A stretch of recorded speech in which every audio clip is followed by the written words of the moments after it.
Wow, The Huntress is definitely my new favorite Kate Quinn book. I have read The Alice Network and The Rose Code, but this book was hands down my favorite.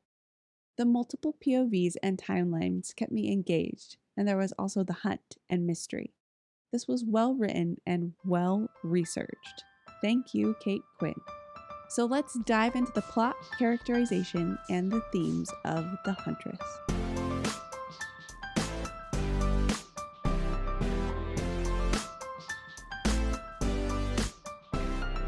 As previously mentioned, this book has many POVs and characters that are just mwah. This book has 3 different timelines and 3 different points of view. The constant switch between characters kept me on my toes, but also made me excited to read more and engage with these stories. Also, the constant jumps between the past and the present were fun to read and explore. For this episode, we will talk about the characterization and the plot in tandem, since the POVs were separated until the end of the book. Each of our 3 main characters is largely characterized by the events that are discussed in their timeline, so it makes sense to combine these 2 ideas together. If she had a camera, she didn't need to tell stories, she could tell the truth. The first storyline we follow is Jordan McBride. Jordan's story was so fun. She starts this book as an 18-year-old girl and ends it in her 20s. This is largely a coming-of-age novel for Jordan. She's developing her sense of self separate from her parents and what they want, and trying to figure out what she really wants. She reminds me of Charlie from the Alice Network.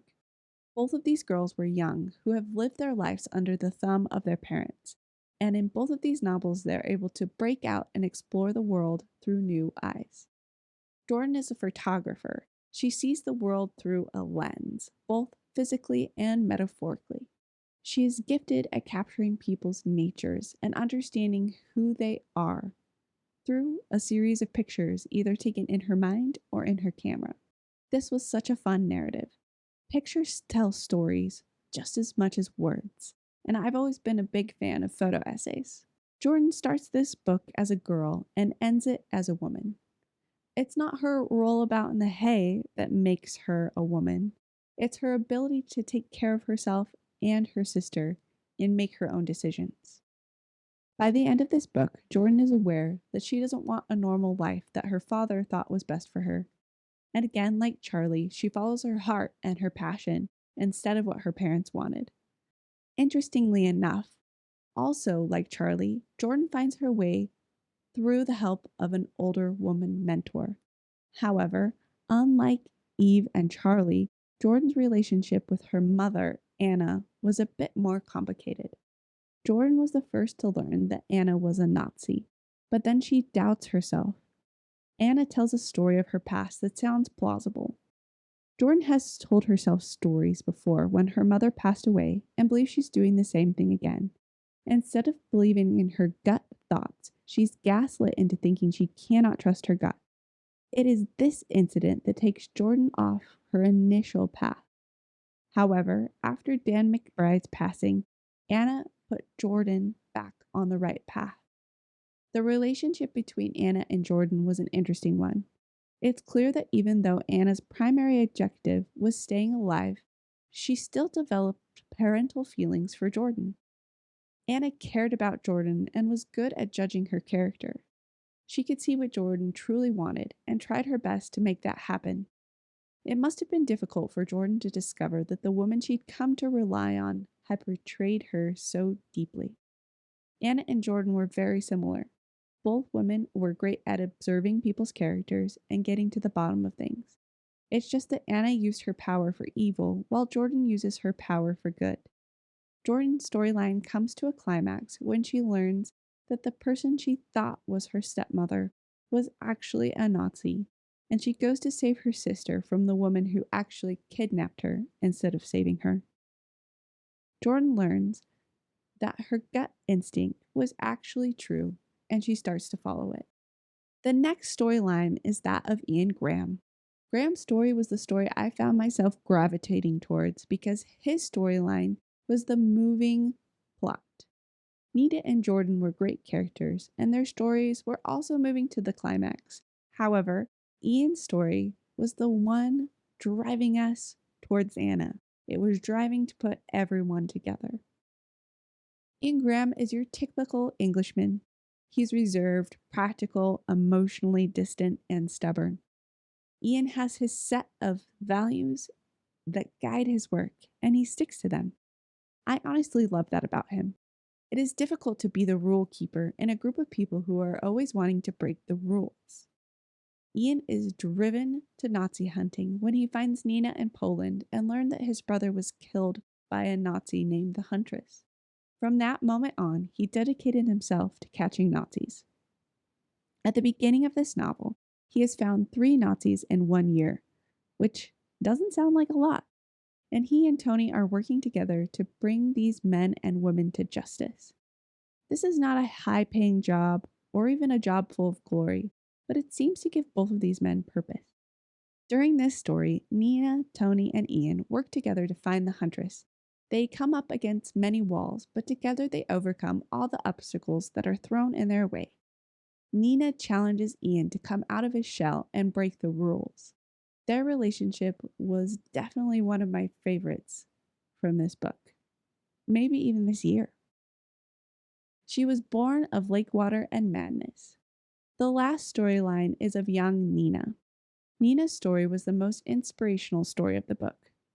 Wow, just wow. This arc followed Nina from a young girl to a young woman who grew up during World War II era Russia. Nina grew up near Lake Baikal in the middle of nowhere. Her father was a drunk, and all of her siblings grew up and moved out, so Nina largely had to fend for herself. Her father always said that it is stupid to fear nothing, and that she should have one fear. So she made her fear drowning. One day, a pilot came to Baikal, and Nina begs him to take her away. Then she joins the flight club and becomes one of the best pilots in her area. She reveres the female pilots in Russia and hopes to join their ranks. After being rejected, Nina works hard to get recruited. She uses every last dime she has to go to Moscow and is accepted amongst the ranks of the female squad led by her idol, Mariana Raskova. It is there that she joins the Russian Air Force and meets the love of her life, Yelena. Things are difficult for Nina, but she also loves this life. She lives for the rides and lives for her pilot. Unfortunately, all good things come to an end when Nina's father is taken by the secret police and they come for her as well. Nina runs away from the army and finds Ian's brother, Sebastian. The two of them team up until the Huntress takes Sebastian's life and almost ends hers as well, until she hides in the lake. Nina is strong, brash, and fun. She must be a good time at parties, but I'm not sure I'd want her at my house. No. As the story moves to the climax, all of our characters are brought together to fight the infamous Huntress.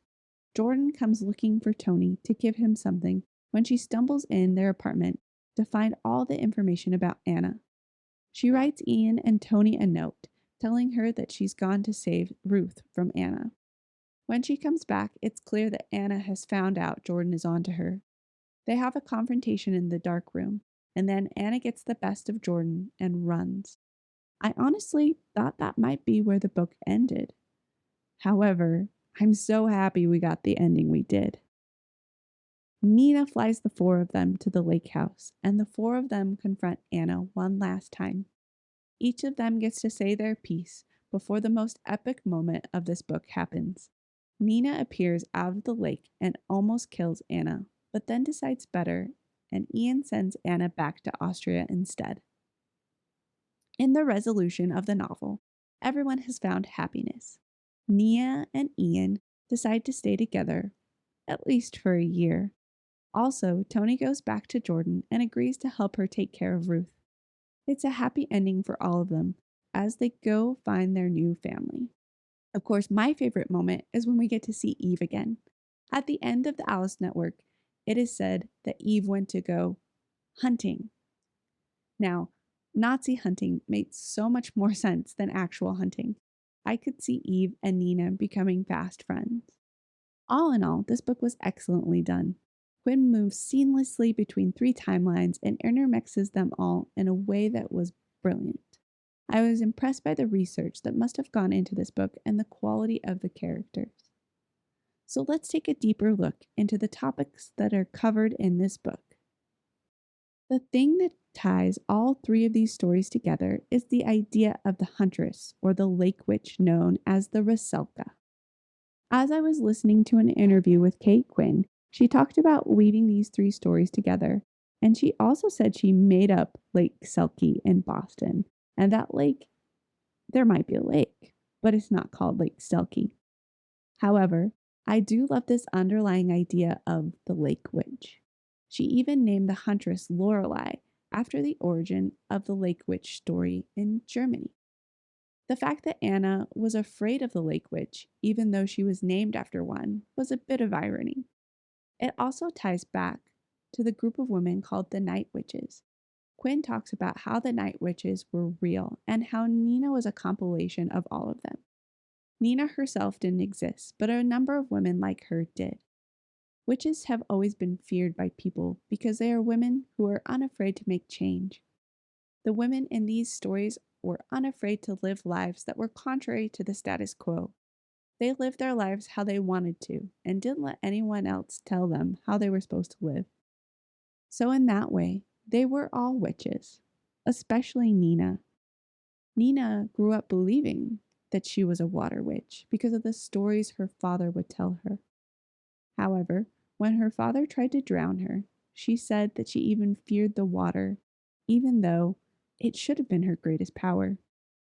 As we see in the novel, Nina's greatest fear is being rejected by people again. Since leaving Russia and losing Sebastian, Nina hasn't made a commitment or settled down at all. So her fear wasn't really water. In fact, she overcomes both of these fears at the end of the novel.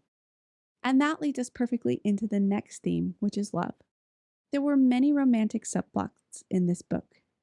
There was Anna and Dan, Nina and Yelena, Nina and Ian, Jordan and Gareth, and lastly, Jordan and Tony. That's a large number of romances for 400 pages. Each of these relationships were intriguing and taught us something about love. However, we're not going to unpack all. Instead, I will point out some of my favorite moments. Let's start with my favorite quote. Jordan considered, "He knows how to look, really look, when a woman is talking." Ah, her stepmother sighed. Some men oogle, some men look. The first make us bristle, the second make us melt. And men are at an utter loss knowing the difference, but we do. And we know it at once. Exactly. Jordan handed her a plate to dry. Did Dad know how to look? It was the first thing I noticed about him. He could admire a lady as though he were admiring a beautiful porcelain vase, without making her feel he was affixing a price tag. End quote. Jordan spends a large part of this text with a man she doesn't love. Gareth represents everything that Jordan was supposed to want. A man who would provide for her with a suitable future. Someone who became more of a friend than someone she felt passionately about. Then she meets Tony, which is where we got the quote from earlier.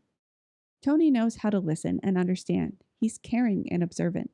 This is the kind of man that Jordan wanted, a man like her father.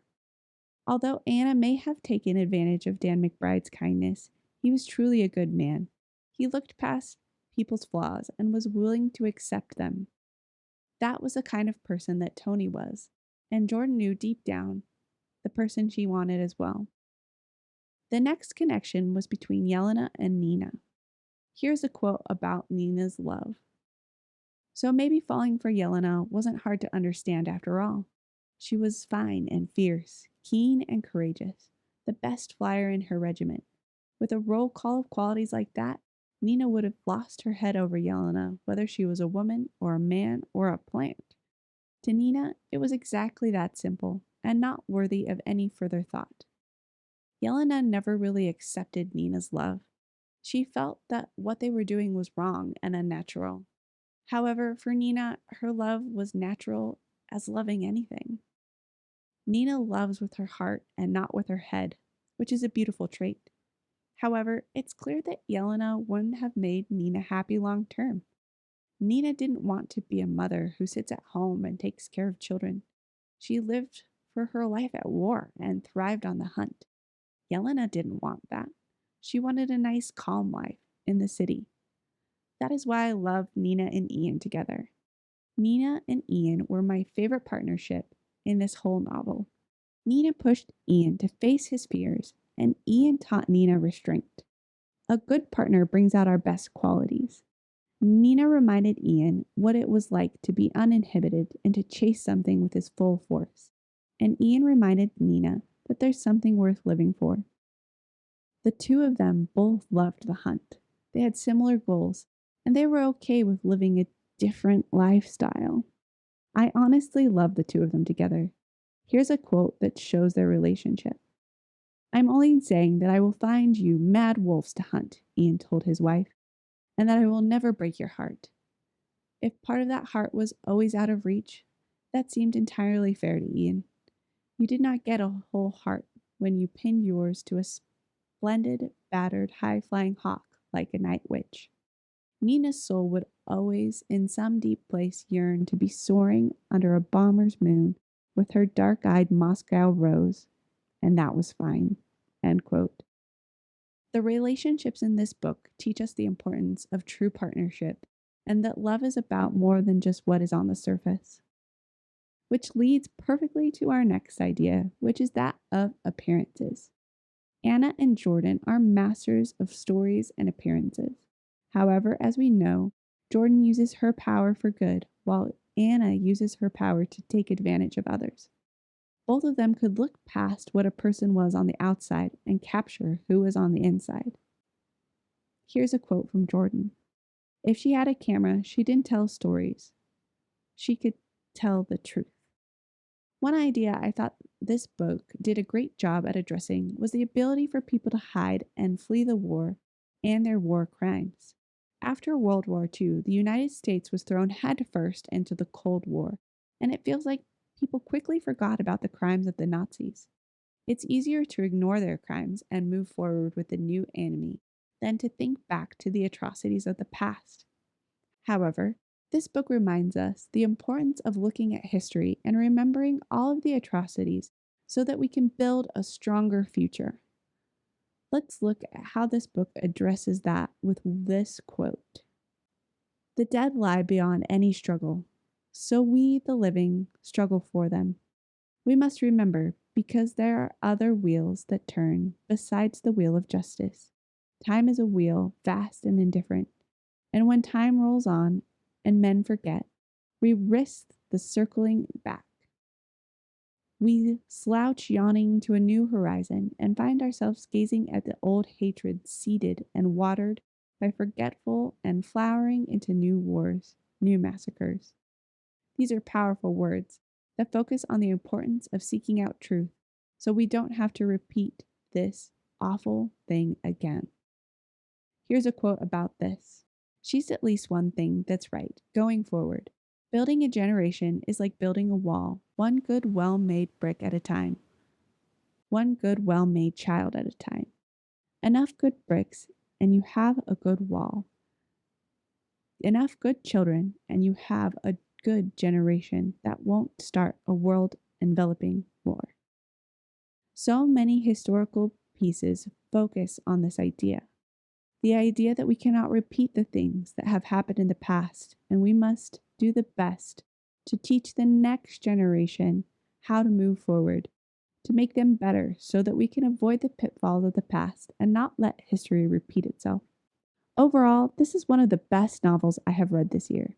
It has romance, mystery, suspense, and it was all based on real life experiences and people. You really cannot ask for anything more. This book was well researched and well written. If you loved this book, you will love Kate Quinn's other novels, so make sure to stay tuned in the next upcoming months as we unpack The Phoenix Crown. I hope you've enjoyed this episode of According to Your English Teacher. I would love to connect with you on social media, or feel free to send me an email. My email is @yet ATWYET33@gmail.com. Or you can find me on Instagram at According to Your English Teacher. I would love to hear more of your thoughts about this book or any of the novels you've been reading recently. Also, if you like this episode, please make sure to leave the podcast a review or give this episode a thumbs up. That would mean the world to me. I would like to leave you with one last quote. No one likes to talk about their war after it's fought. They want to forget. And what happens when they die and they've taken all their memories with them? We've lost it all, and we cannot. This episode was written by me, Sam Gunther, and edited by Dallin Gunther. The music was produced by Tom Brinton. I hope you've enjoyed this episode, and please stay tuned for next week